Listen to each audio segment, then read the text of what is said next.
Golfers don't really understand when they should hinge their wrists in the takeaway and what impact it has. Like, look at this, right?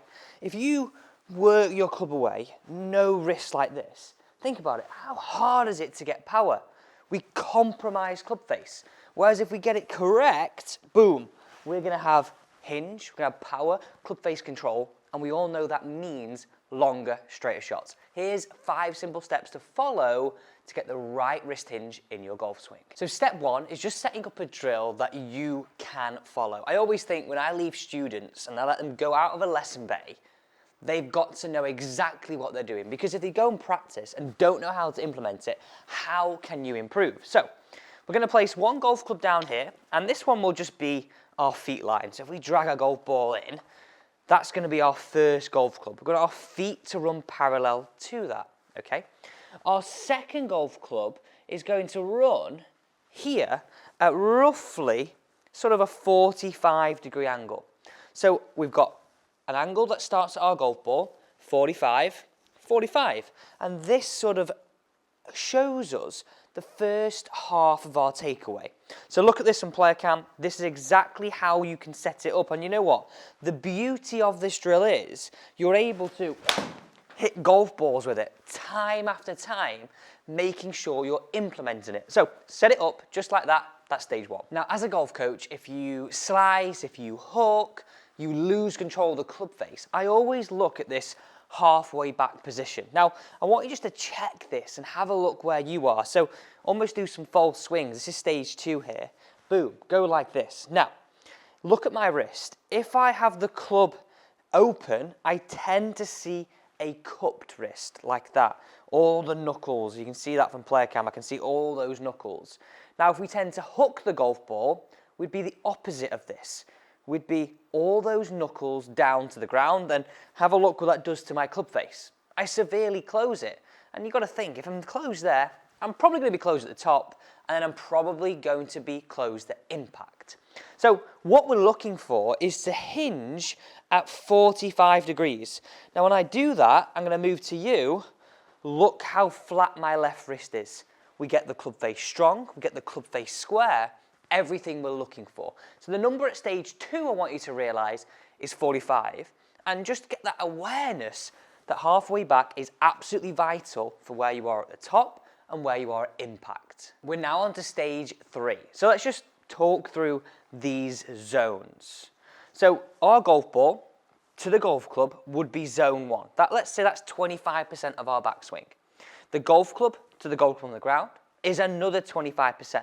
So that makes half of our backswing up to around hip height.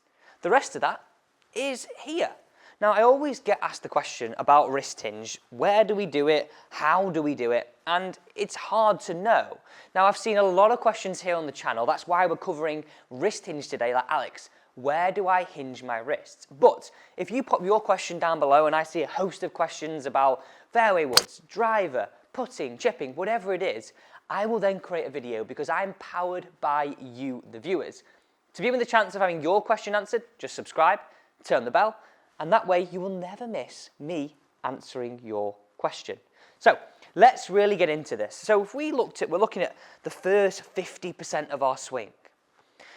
I want you to really understand this.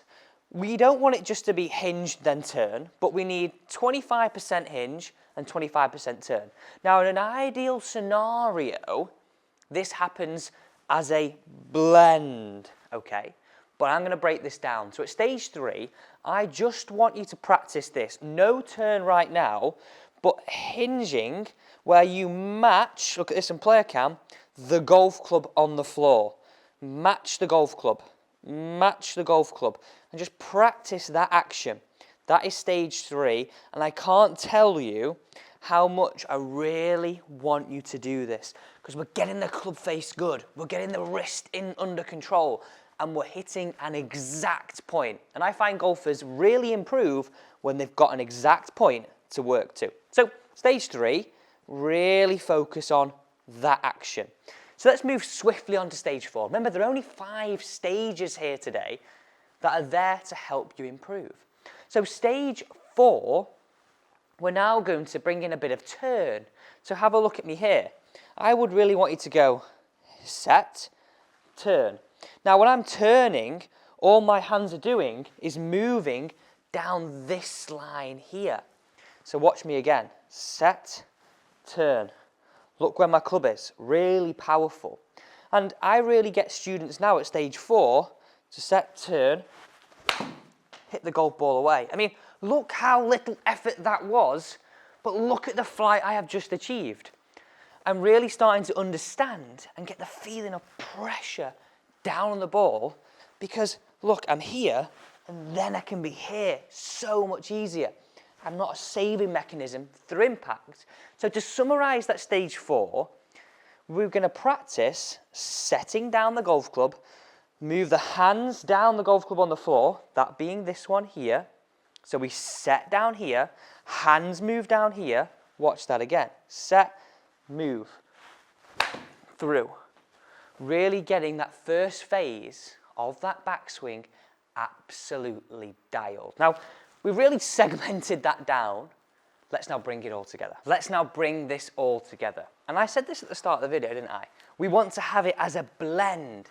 So you can really just fire this away here, feeling those elements. Now, I'm going to tell you what I feel, but I'm sure when you do this drill, you will start to develop some of your own feels in your swing. So if I stand here, address that golf ball, I move the head a little bit with the intention of matching my shaft on there. But as I'm doing that, I'm moving my hands down this golf club. So it would look like this. I'm going to do it really slowly for you. And through. And I really like hitting shots, hitting rep after rep after rep down at the driving range, really blending that in. It's a set, turn. I really feel powerful. I really feel under control because I'm controlling the club face with my wrist to start the golf swing. So stage 5 is just bring all that together, really use that drill as your guide. Thanks so much for watching, and hopefully, well, hopefully, this definitely will tell you when to move your wrist in the swing.